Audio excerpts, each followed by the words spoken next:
তো বন্ধুরা দেখো, বল্টুর মা দুদিন পর আমাদের বাড়ি আবার এসেছে। তো দুদিন আগে আমি ওকে খুঁজতে বেরিয়ে অনেকটা দূরে রাস্তার ধারে বসে থাকতে দেখেছিলাম। তখন অনেকটাই শরীরটা খারাপ ছিল, তবে খাবারটা মুখের কাছে দিয়েছি, খেয়েছিল। তো দুদিন পর আবার আমাদের বাড়ি এই যে এসেছে, অনেকটাই দেখছি ভালো আছে, সুস্থ আছে, হাঁটতেও পারছে। আর চোখটা দেখো অনেকটাই পরিষ্কার হয়েছে আগের থেকে।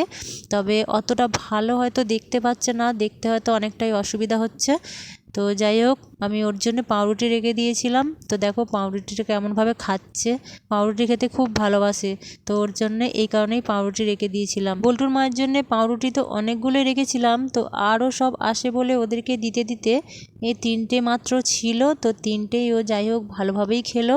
তারপর বিস্কুট দিয়েছি, বিস্কুট একদমই খায়নি, হয়তো খেতে পারছে না এই কারণে খায়নি।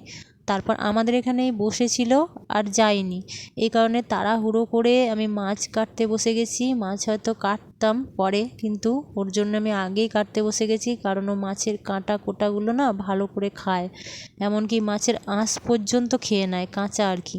তো এই কারণে ওর জন্য তাড়াহুড়ো করে মাছগুলো কেটে বেশি বেশি করে বাদ দিয়ে ভালোভাবে ওকে পেট ভরিয়ে খাওয়ালাম। তার সঙ্গে ভাত আর মাছের তেল ভাজা করে ভালো করে ভাতটাকে মেখে দিয়েছিলাম প্যারাসিটামল গুঁড়ো করে।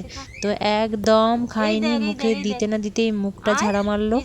তারপরে ওই মাছের ওই কাঁচা আঁশ টাঁশ এটা ওটা খেয়ে চলে গেল। তো যাই হোক, মনে তো হচ্ছে অনেকটাই ভালো আছে দেখে। ভগবান করুক যেন ও তাড়াতাড়ি সুস্থ হয়ে যাক। যতই হোক কষ্ট হচ্ছে শরীরের মধ্যে, হাঁপাচ্ছে। খেয়ে দিয়ে একটু জলও খেয়েছিল।